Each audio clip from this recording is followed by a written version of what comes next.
లహరి, నీలాంటి తింగరోళ్ళు డబ్బున్న ఇళ్లలో బాలే పుడతారే.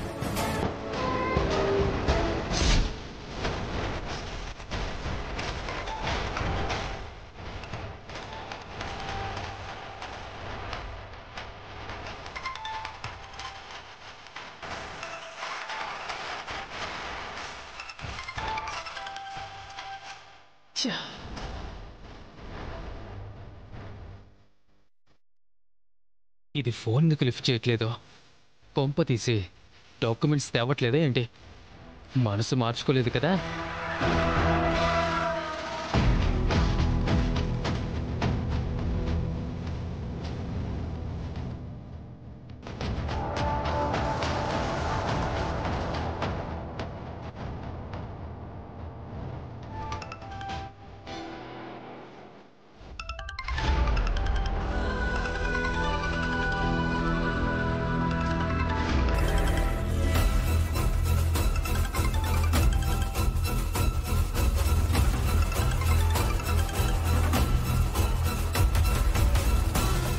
లహరి ఫోన్ రింగ్ అవుతోంది.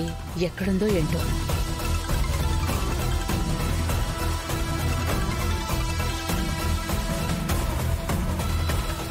అన్నోన్ నంబరా? హే లహరి, ఫోన్ చేస్తుంటే లిఫ్ట్ చేయవే. ఏంటి, ఫ్లాట్ డాక్యుమెంట్స్ తీసుకొస్తున్నావా లేదా? నేనిక్కడ వెయిటింగ్. నువ్వేమైనా నా ముందు డ్రామాలు ఆడితే తెలుసు కదా ఏం చేస్తానని చెప్పాను. త్వరగా నేను చెప్పిన ప్లేస్కి పేపర్స్తో వచ్చేయి, ఓకేనా? మాట్లాడవే.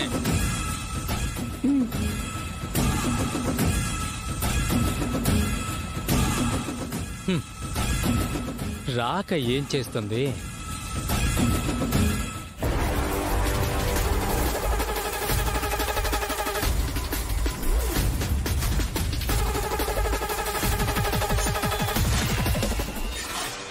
ఏంటి, ఏం జరుగుతోంది?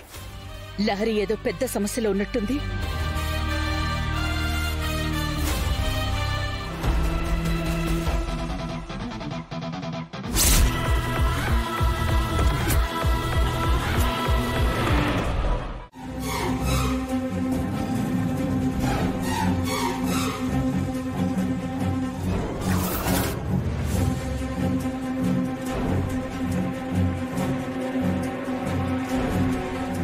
ఎవరసలు లహరిని డాక్యుమెంట్స్ తీసుకురమ్మని బెదిరిస్తోంది?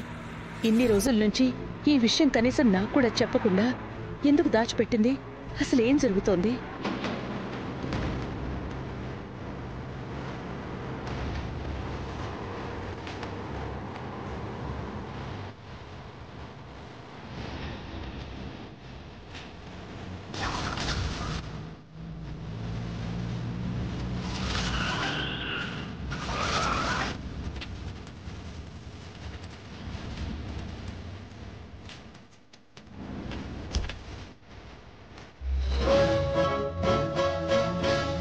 అన్నా, ఒక 10 నిమిషాలు ఇక్కడే ఉండండి, ఇప్పుడే వచ్చేస్తాను. అలాగే మేడం.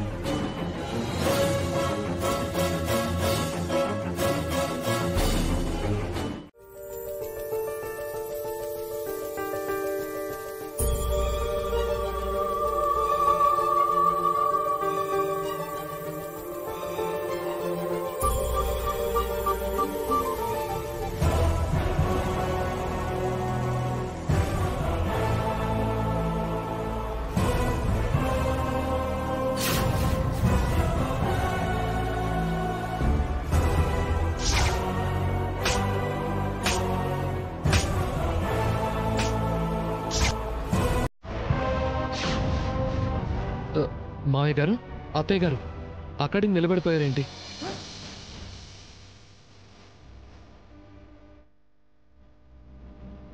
లోపలికి రండి.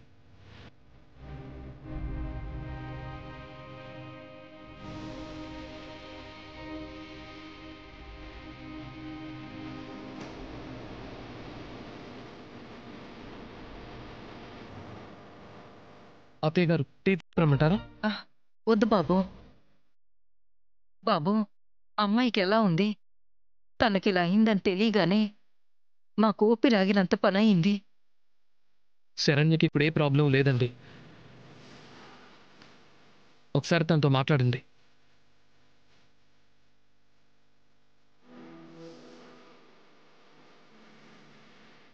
అమ్మ శరణ్య, శరణ్య, శరణ్య,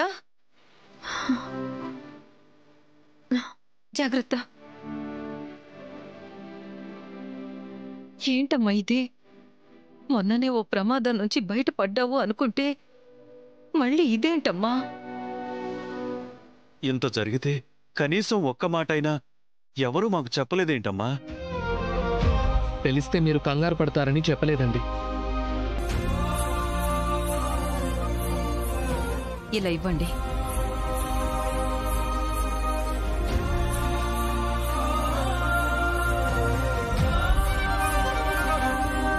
మామయ్య గారు, మీ పట్ల ఆ రోజు తప్పుగా ప్రవర్తించాను. నన్ను క్షమించండి.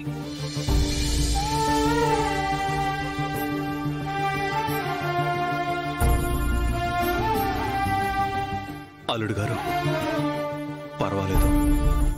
అప్పటి పరిస్థితి అలాంటిది. మీరు చెయ్యని తప్పుకి మేమంతా కలిసి మిమ్మల్ని నిందించాం. తప్పు మా వైపు కూడా ఉంది కదా.